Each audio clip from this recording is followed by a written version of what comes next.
Volumetric analysis and salt analysis are the necessary experiment which everyone gets. The third experiment in your board practicals is a content-based experiment which can come either from your organic chromatography, colloidal solution or food test, or a list of experiment which has been prescribed by the board.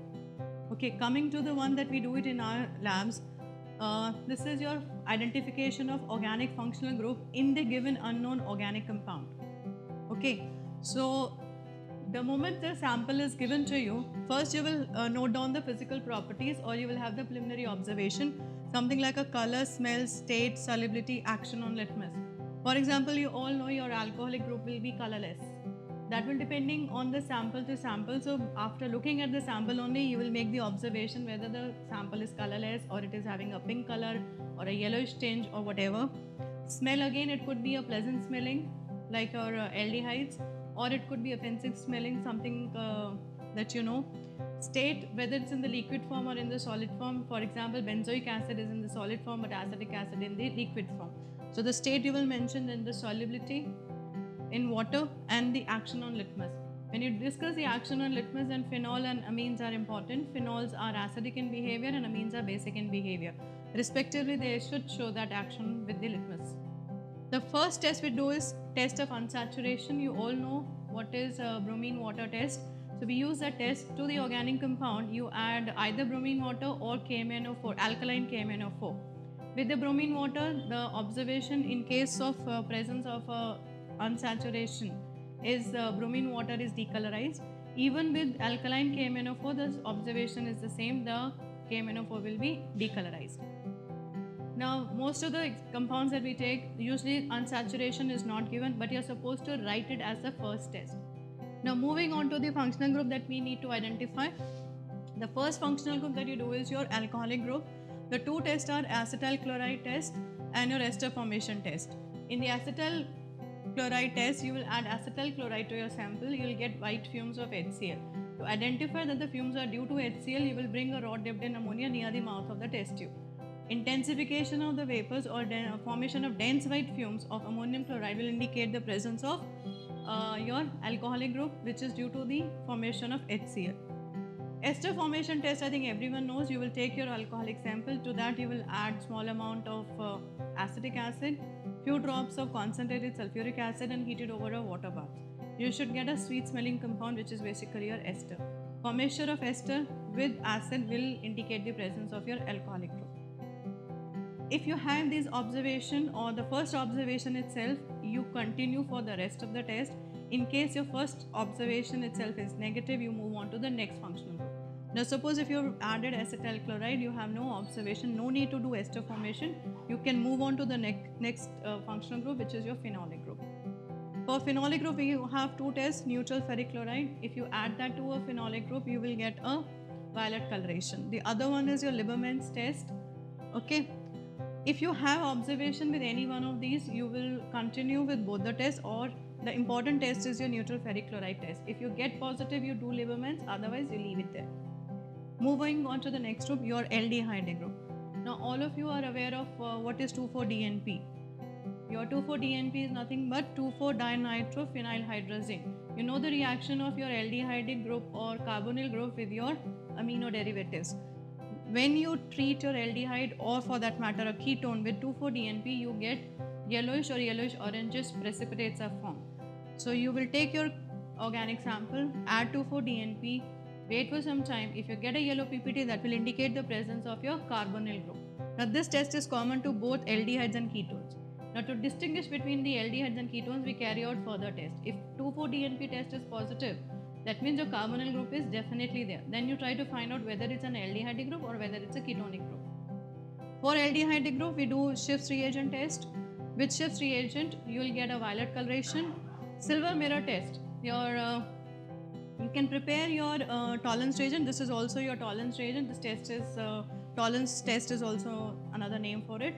You will take your ammonical silver nitrate, add your organic compound to it, heat it over a water bath. Your tolerance reagent is a mild oxidizing agent. It will oxidize your aldehyde group to the carboxylic group and will get reduced to silver in return.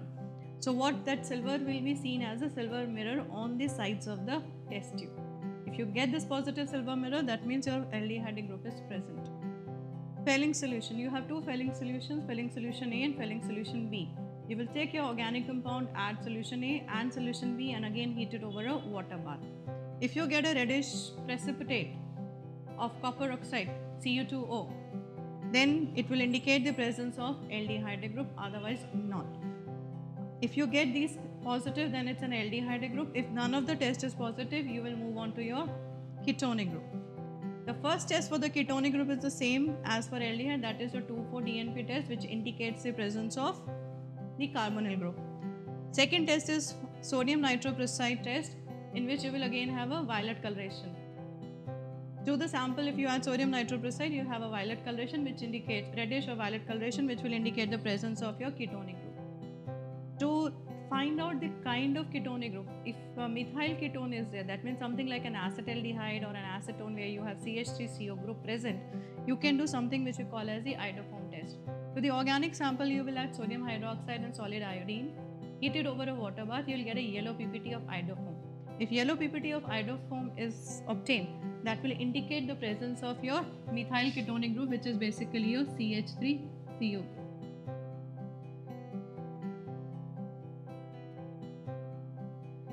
The next group that we would like to identify is your carboxylic group.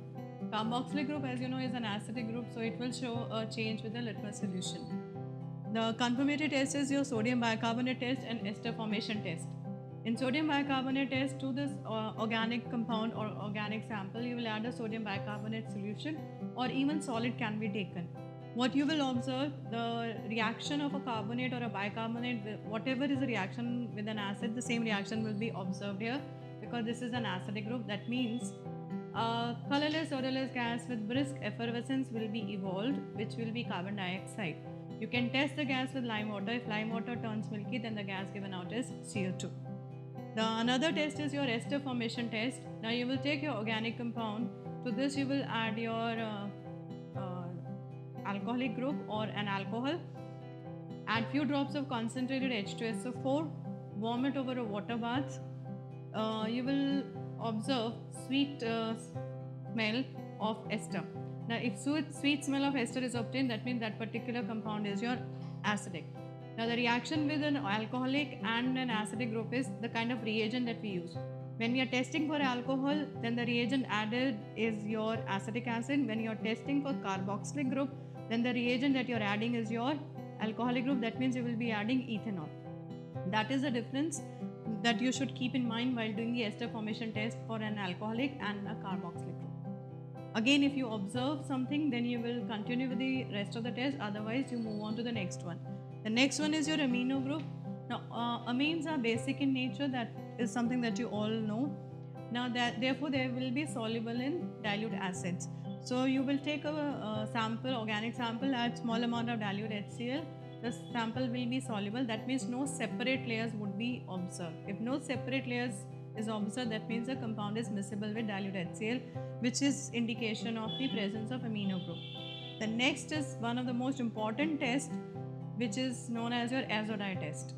Now you will take your organic compound. This test, azodite test, is primarily for primary aromatic amines, something like aniline. Now you will add NaNO2 and HCl. So the way the test is done is also very important. You will take your sample, add few drops of dilute HCl to it, keep it aside, name it test tube 1. To another sample, you will take water and add solid sodium nitrite. That means you will make a solution of sodium nitrite. Then you will take a third test tube in which you will take beta naphthol, which is basically naphthalene with one OH group at the beta position. So you will take your beta naphthol, you will add NaOH to it, dissolve it, keep it aside. Now you have 3 test tubes, 1, 2 and 3. You will add the contents of test tube 2. And important thing is this particular test is only under sub-zero temperatures. That means you will have to maintain the temperature from 0 to 2 degrees centigrade. That means you will cool all the test tubes in an ice bath. The way we have water bath where we warm the water and we heat the organic compounds, in an ice bath we'll keep it in ice so that the temperatures are around 0 degrees centigrade. Once enough cooling has taken place, then the content of test tube 2, which is your sodium nitrite solution, you will add that to test tube 1, which has your aniline with HCl. Now HCl and NaNO2 will give you nitrous acid. This nitrous acid will combine with aniline to form benzene disonium chloride. Then what you will do is you will take your test tube 3, which has a beta naphthol and NaOH, and then you will add that solution to the test tube 1, which has now benzene disonium chloride. Coupling reaction will take place between benzene disonium chloride and your beta naphthol, giving you a bright orange precipitate. The formation of that bright orange precipitate, which is basically an azo dye, is the confirmatory test for your primary aromatic amines. Now once you have carried down the test, how will you record it?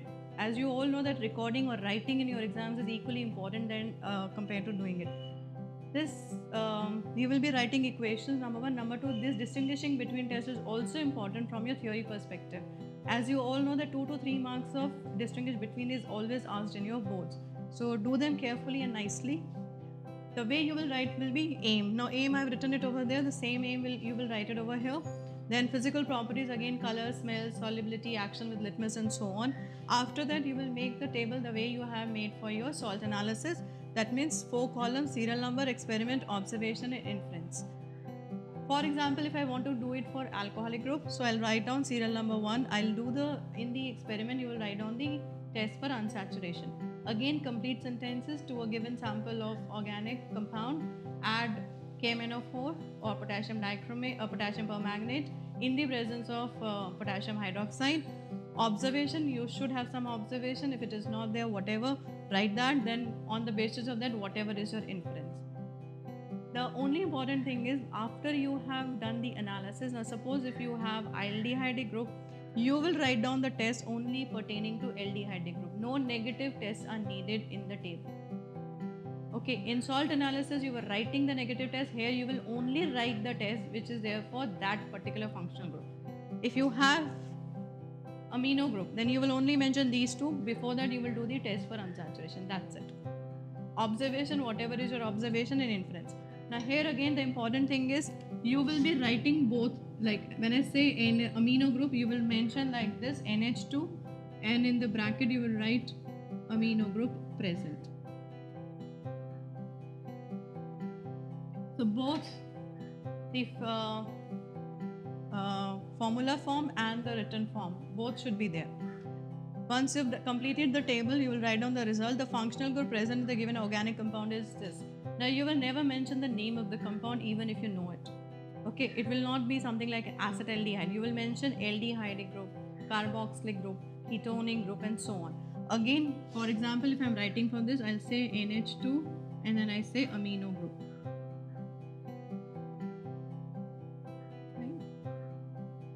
You're supposed to give the equations for the test which are given on there. So equations are also important. Be careful in this. You have to do it in your theory also, and these are the questions which are asked in your Viva also. The equations, the distinguish between, this is one thing where you will be grilled in your Viva in your final exam. So this is how you're going to do it. Thank you, all the best. Now we've already discussed what kind of tests we perform for various functional groups. So the first thing I would like to show you is the various samples that we have for various functional groups. For example, your alcohol sample will look like this. It's a colorless solution, it has a pleasant smell, and this is an alcohol. Fine. The next sample that I'm going to show you is your phenol. Now phenol is corrosive in nature, so while dealing with phenol or while pouring the solution, be very careful. So this is your phenol. Phenol is light pink in color. So please memorize the color and all so that during your exam it is helpful. The next sample that I'm going to take is your aldehyde. So your aldehyde again is a colorless solution with a pleasant smell. Okay, so this is your aldehyde. Then your ketone. These are some of the samples I'm showing, so you will get an idea. Your ketone is also colorless and it is again pleasant smell. Then carboxylic acid, most commonly used carboxylic acid is your acetic acid, which has a smell of vinegar. So this is again colorless, but it will have a smell of vinegar. But any other acid is also provided to you. So you will mention the smell and the color of the sample which is given to you. These are the most commonly used. Okay. And last sample that I am showing you is of aniline, which is your C6H5NH2, which is, you can see, dark reddish in color. So this is the color of aniline which we use as your amino sample. Okay. Now I'll only show few tests which are important where you people go wrong or make mistakes and you don't get proper observation. So in that alcohol, I think both the tests are very simple. You get them pretty nicely. So same as with phenol. Even the ferric chloride test and Lieberman test, it's very simple. You get your there's no extra or additional knowledge which is needed for that. So moving on to your aldehydes. Now in the case of aldehydes, your Fellings and tolerance is something which you need to do it very carefully. So I'll take your aldehyde sample, okay, and then I'll add Felling A and Felling B. So your Felling A is basically copper sulfate, it's bluish in color. You will add a little amount of Felling A, okay. Then you will add little amount of your Felling B, which is basically a sodium potassium tartrate solution. And then you're supposed to keep it over a water bath. So when you keep it over a water bath, you have to wait for 15-20 minutes to get the color change. So I have already kept a test tube and the color change that is expected is this. You can see some reddish precipitate is being deposited. So that reddish precipitate is basically the observation which indicates the presence of your aldehyde. So you add Felling A, you add Felling B and you keep it over a water bath. After some time, 5-10 minutes, you should get a PPT like this. The other test that we would like to conduct is your tolerance reagent test. So again, you take another some sample of your aldehyde and you add tolerance reagent. Now all of you know that tolerance reagent is nothing but your ammonical silver nitrate. So tolerance reagent, either you can prepare it in lab on your own or it is provided. So I'm using the one which is already provided to me. In case sometimes in the lab tolerance reagent is not available, what you can do is take silver nitrate solution, add excess of ammonium hydroxide to it. That will serve like your tolerance reagent. Again, I'll keep it over a water bath for another 15-20 minutes to get the silver mirror. Now I have already kept a test tube and now as you can see, it was boiling and it looks like this. The coating, silver coating, as you can see, it is being just being formed. So you can see there is a silver coating or silver mirror being formed there. Okay. Another test that we have already done, the silver coating will be visible like this. So these are various stages of test that I am showing. This is after heating for 15-20 minutes, you get a coating like this. So if I'll need a little more, then you will be having a test tube which has a nice silver coating on it. Now this silver coating or silver mirror test is the confirmatory test for your aldehyde. Now that is for aldehyde. Rest, Schiff's reagent and other tests for aldehydes are very easy to perform, which you will not face any problem. Another test that I would like to perform is your iodoform test. For the iodoform test, I'll take your ketonic sample, okay, and I'll take it in a test tube and I'll add NaOH and iodine. I'll prefer using solid iodine for this. So can you see the solid iodine crystals? These are deep violet in color. So they are deep violet in color. And first you will add your NaOH. So I will be adding NaOH solution to the sample. And then with the help of a spatula, I'll add few crystals of iodine to it. Then again I will have to heat it over a water bath to form the, as you can see, there is this yellow PPT of iodoform being developed. So this yellow PPT of iodoform indicates the presence of your methyl ketone. Right. Now moving on to the next group, which is your carboxylic group. Ester formation test is easy to perform, so I think you can do it. Now you need to keep one thing in mind, some of the acids, carboxylic acids, can be solid. For example, this is your benzoic acid, which is white in color and it is in the solid form. If you get something like this, then you are supposed to make a solution of the sample in water and then you will add sodium bicarbonate. Okay, so now this, if I add sodium bicarbonate, I should have this effervescence. Can you see the brisk effervescence which is coming out? Now this is an indication of the presence of carboxylic group. Right? Moving on to the amino group. Amino group, the most important test is your azodite test, and let's see how we need to proceed. So first you will take your sample and you will add dilute HCl to it and then keep it in an ice bath. Okay. So what we do is we take it and keep it in an ice bath. So you add dilute HCl and you will be keeping it over here. Now I have already taken samples, I'm just showing you what will happen, and I have already have test tubes there. Okay, so and then you will take your beta naphthol. You take your beta naphthol and to that you will add NaOH, and again it goes into the water bath. Third thing that I have to take is your sodium nitrite. So can you see it? It is sodium nitrite solid. I'll make a solution of this in water and again keep it in.